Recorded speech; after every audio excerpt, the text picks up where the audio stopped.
अस्सलाम वालेकुम दोस्तों, क्या हाल है? ठीक हो, खुश हो? राजधानी की कहानी सफ़र करने चलूँ, हाल वीला लेने चलूँ।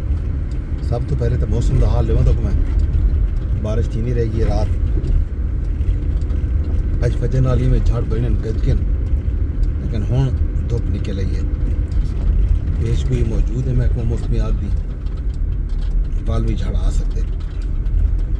बाकी रात इस्लामाबाद दे विच ज़लज़ला है, बड़ा शदीद किस्म का ज़लज़ला 6.3 शिद्दत एक किस्म का ये समझो हला लेते हुए। बाकी हाल हवीला तो होसी भी वज़ीर आज़म साहब ने रात पेट्रोल जड़ा 459 रुपया थी गया,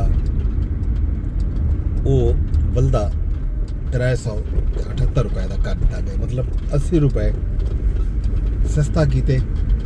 लेवी जी पेट्रोलियम लेवी है ना, उहदे 80 रुपए घटाएं, जिंदे नतीजे दे विच फौरी तौर पर रात 12 बजे तो पेट्रोल की कीमत भला 459 रुपए तो घट के 378 रुपए 378 या 79 में तो मिल सी, 380 भी मिल सी।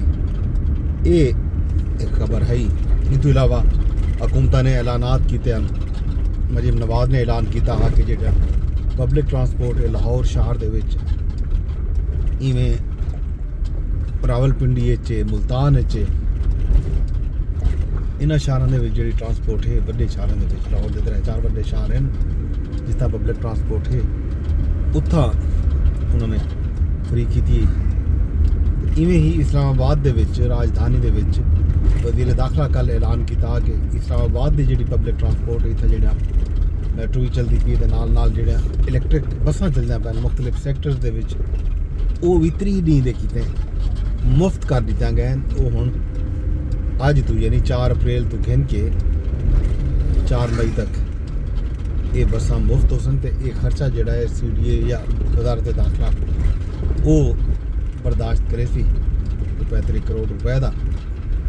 ये बसा हुण मुफ्त हो सन। ये एक अहम अपडेट है राजधानी के विचों जी तो देवन जरूरी है।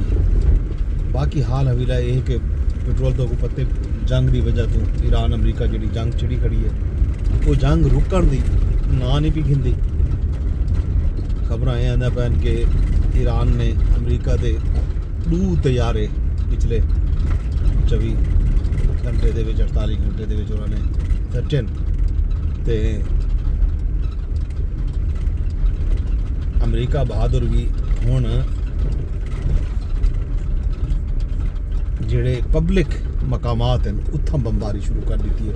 तेहरान दे विच एक ऐसी पुल को तोड़ दिता गया जेड़े ज़ाहिर पुल होंदे ये आम लोगों के इस्तेमाल वास्ते होंदे, पब्लिक दे यूज़ वास्ते होंदे। उन्हां पुलों को निशाना बनाया गया जेड़े ज़ाहिर नहीं बनाना ना चाहिए, क्योंकि ये पुल बुनियादी तौर पर लोगों के